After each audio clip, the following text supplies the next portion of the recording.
Assalamualaikum warahmatullahi wabarakatuh.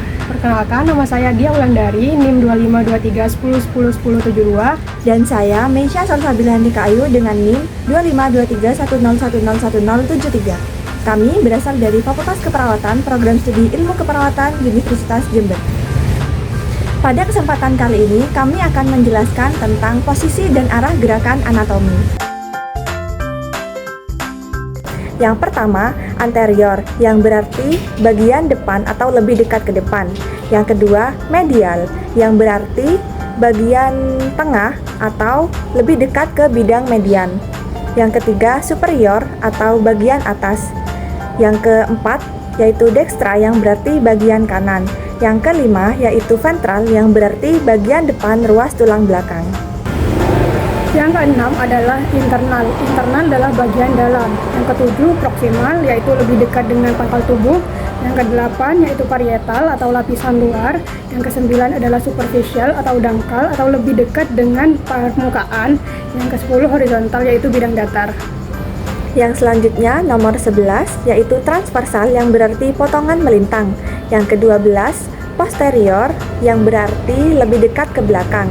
Yang ke-13, lateral, yang berarti bagian samping atau menjauhi bidang median. Yang ke-14, yaitu inferior, yang berarti bagian bawah. Yang ke-15, sinistra, yang berarti bagian kiri. Yang ke-16 adalah dorsal, yaitu bagian belakang ruas tulang belakang. Yang ke-17, eksterna, bagian luar. Yang ke-18, distal, ujung atau menjauhi batang tubuh. Yang ke-19, perifer atau pinggir. Yang ke-20 adalah visceral, yaitu lapisan dalam. Yang ke-21, yaitu profunda, yang berarti dalam atau lebih jauh dari permukaan. Yang ke-22, yaitu vertikal, yang berarti bidang tegak. Yang ke-23, yaitu longitudinal, yang berarti potongan memanjang.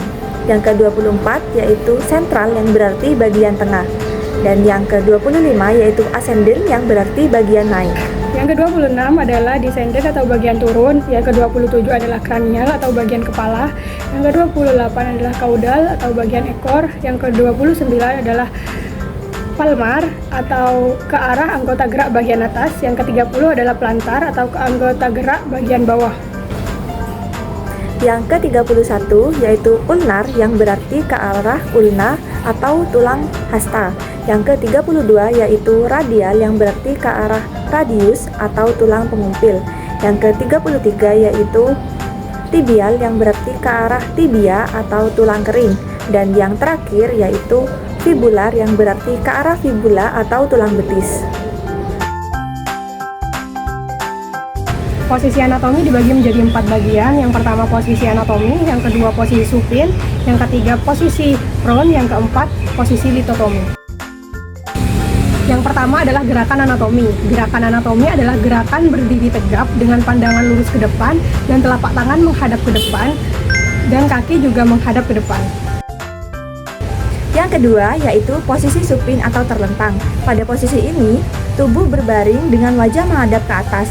Semua posisi lainnya mirip dengan posisi anatomi. Perbedaannya adalah posisi supin berada pada bidang horizontal, sedangkan posisi anatomi berada pada bidang vertikal. Posisi prone merupakan posisi di mana punggung menghadap ke atas, wajah menghadap ke bawah, dan tubuh berada di bidang horizontal. Yang terakhir yaitu posisi litotomi. Pada posisi ini, tubuh berbaring terlentang, paha diangkat vertikal dan betis lurus horizontal. Tangan biasanya dibentangkan seperti sayap. Kaki dalam posisinya diikat untuk membantu lutut dan pinggul yang tertekuk. Ini adalah posisi pada banyak prosedur kebidanan. Selanjutnya kita akan menjelaskan mengenai bidang anatomi. Bidang anatomi dibagi menjadi 3 bagian. Yang pertama bidang sagittal, yang kedua bidang koronal, dan yang terakhir adalah bidang transversal. Yang pertama yaitu bidang sagittal. Bidang sagittal adalah bidang yang membagi organ atau tubuh secara vertikal menjadi 2 bagian, yaitu bagian kanan atau dextra dan bagian kiri atau sinistra. Selanjutnya adalah bidang koronal. Bidang koronal adalah bidang yang membagi tubuh menjadi 2 bagian, yaitu bagian depan atau anterior dan bagian belakang atau posterior. Yang terakhir yaitu bidang transversal. Bidang transversal adalah bidang yang membagi tubuh secara horizontal menjadi dua bagian, yaitu bagian atas atau yang disebut dengan superior dan bagian bawah yang disebut dengan inferior. Selanjutnya kita akan mempraktekkan arah gerakan anatomi. Arah gerakan anatomi ada beberapa macam yang akan kami praktekkan. Langsung saja kita masuk ke pembahasannya. Yang pertama, gerakan fleksi dan ekstensi. Gerakan fleksi adalah gerakan membengkokkan, melipat, atau menekuk sendi. Dan gerakan ekstensi adalah gerakan meluruskan sendi. Berikut adalah contoh gerakan fleksi dan ekstensi. Gerakan fleksi. Gerakan ekstensi. Selanjutnya adalah gerakan aduksi dan gerakan abduksi. Gerakan aduksi adalah gerakan menjauhi tubuh, sedangkan gerakan abduksi adalah gerakan mendekati tubuh. Berikut adalah contoh gerakan dari aduksi dan abduksi. Gerakan abduksi. Gerakan abduksi. Selanjutnya, gerakan rotasi dan sirkumduksi. Gerakan rotasi adalah gerakan memutar sendi, sedangkan gerakan sirkumduksi adalah pergerakan gabungan dari fleksi, ekstensi, abduksi, dan adduksi. Berikut adalah contoh gerakan dari rotasi dan sirkumduksi. Gerakan rotasi. Gerakan sirkumduksi.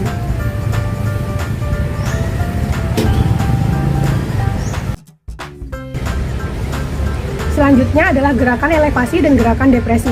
Gerakan elevasi adalah gerakan mengangkat, sedangkan gerakan depresi adalah gerakan menurunkan. Langsung saja kita masuk ke contohnya. Gerakan elevasi pada pundak. Gerakan depresi pada pundak. Selanjutnya, gerakan elevasi pada mulut. Gerakan depresi pada mulut. Kemudian, gerakan inversi dan eversi. Gerakan inversi adalah gerakan memiringkan telapak kaki ke arah dalam tubuh, sedangkan gerakan eversi adalah gerakan memiringkan telapak kaki ke arah luar tubuh. Berikut adalah contoh gerakan inversi dan eversi. Gerakan inversi. Gerakan eversi. Selanjutnya adalah gerakan supinasi dan gerakan pronasi. Gerakan supinasi adalah gerakan menengadahkan tangan, sedangkan gerakan pronasi adalah gerakan menelungkupkan tangan. Berikut adalah contoh dari gerakan supinasi dan gerakan pronasi. Gerakan supinasi. Gerakan pronasi. Selanjutnya yaitu gerakan endorotasi dan eksorotasi. Gerakan endorotasi adalah gerakan rotasi ke arah dalam, sedangkan gerakan eksorotasi adalah gerakan rotasi ke arah luar. Berikut adalah contoh gerakan endorotasi dan eksorotasi. Gerakan endorotasi. Gerakan eksorotasi.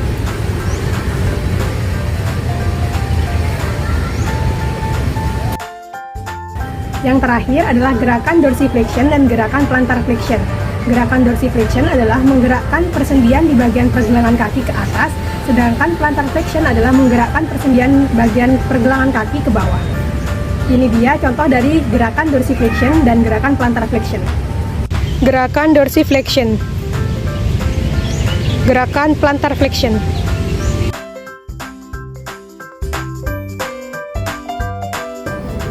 Selanjutnya, kita juga perlu mengenal yang namanya sumbu atau aksis gerakan. Aksis gerakan dibagi menjadi 3, yaitu aksis sagital, aksis transversal, dan aksis longitudinal. Yang pertama yaitu aksis sagital, yaitu garis yang memotong bidang gerak sagital dan bidang gerak transversal. Yang kedua yaitu aksis transversal. Aksis transversal adalah garis yang memotong bidang gerak frontal dengan bidang gerak transversal. Dan yang terakhir, aksis longitudinal, yaitu garis yang memotong bidang median dan bidang frontal, bergerak dari atas menuju ke bawah. Selain istilah-istilah anatomi yang telah kami jelaskan tadi, terdapat beberapa istilah anatomi yang lain. Di antaranya, yang pertama istilah anatomi yang menyatakan bagian tubuh yang menonjol. Yang pertama yaitu prosesus atau tonjolan, yang kedua yaitu spina atau tonjolan yang seperti duri, yang ketiga tuber yaitu benjolan bulat, yang keempat tuberculum yaitu benjolan bulat yang kecil, yang kelima yaitu krista atau gerigi. Selanjutnya yang keenam yaitu pekpen, berarti bagian pinggir yang menonjol. Yang ketujuh yaitu kondilus yang berarti tonjolan bulat di ujung tulang. Kemudian yang kedelapan yaitu epikondilus yang berarti benjolan pada kondilus. Yang kesembilan yaitu kornu yang berarti tanduk. Dan yang kesepuluh linear yang berarti garis. Selanjutnya istilah anatomi yang menyatakan bagian tubuh yang lengkung. Yang pertama itu ada fossa atau cekungan, yang kedua fosula atau fossa yang kecil, yang ketiga fovea, fossa yang kecil yang terdapat di retina mata, yang keempat foveola, fovea yang kecil, yang kelima sulcus atau alur, yang keenam incisura atau taki. Selanjutnya istilah anatomi yang menyatakan lubang, saluran, dan rongga. Yang pertama ada foramen yang berarti lubang, yang kedua ada visura yang berarti celah, yang ketiga ada apertura yang berarti pintu, yang keempat ada kanalis yang berarti saluran, yang kelima ada ductus yang berarti pembuluh, yang keenam ada meatus yang berarti liang, yang ketujuh ada cavum yang berarti rongga, dan yang terakhir kedelapan ada selula yang berarti ruang kecil. Selain rangka dan otot, di dalam tubuh manusia juga terdapat yang namanya rongga-rongga. Rongga-rongga pada tubuh manusia dibagi menjadi dua, yaitu rongga yang berada pada kepala dan rongga yang berada pada badan atau tubuh. Yang pertama yaitu rongga yang terdapat pada kepala. Bagian pertama yaitu rongga tengkorak atau cavum cranialis yang berisi otak besar atau cerebrum, otak kecil atau cerebellum, dan batang otak atau brainstem. Yang kedua, rongga mata atau cavum orbital yang berisi bola mata atau orbita. Kemudian yang ketiga yaitu rongga hidung atau cavum nasi yang berfungsi sebagai tempat keluar masuknya udara. Yang keempat yaitu rongga mulut atau cavum oris yang berisi lidah dan gigi. Yang kelima adalah rongga telinga atau cavum timpani yang berisi tulang-tulang pendengaran. Selanjutnya, rongga yang terdapat pada badan. Rongga yang terdapat pada badan terbagi menjadi tiga. Yang pertama yaitu rongga dada atau cavum thoracis yang berisi paru-paru, jantung, pembuluh darah aorta, arteri, vena cava, vena pulmonalis, trakea, bronkus, dan esofagus. Yang kedua adalah rongga perut atau cavum abdomen yang berisi lambung, usus halus, usus besar, kelenjar pankreas, limpa, hati, dan ginjal. Dan yang terakhir yaitu rongga panggul atau cavum pelvis yang berisi kandung kemih atau vesika urinaria dan rektum, serta kelenjar prostat pada laki-laki dan rahim serta ovarium pada perempuan. Sekian yang dapat kami sampaikan terkait dengan posisi dan arah gerakan anatomi. Mohon maaf apabila terdapat kesalahan dalam pemaparan kami. Terima kasih. Wassalamualaikum warahmatullahi wabarakatuh.